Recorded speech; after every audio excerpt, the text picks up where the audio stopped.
আসসালামু আলাইকুম।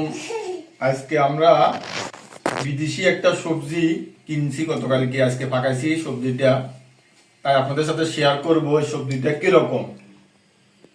আর রান্না হয়েছে আজকে টোনা ফিশ, মাছ বোনা, আর হইল শুটকি দিয়ে ডিম। আগে দেখি সবজিটা কিরকম হয়, দেখি সবজিটা কিরকম। বিসমিল্লাহ। তোমাকে দিয়ে আম্মু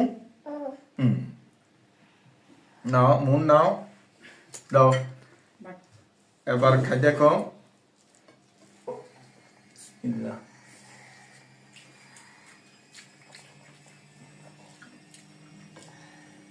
এটা মজাটা অনেকটা বাংলাদেশি বাঁধাকপির মতোই, অনেক মজাদার। আমার আম্মু রান্না অলওয়েজ বেস্ট।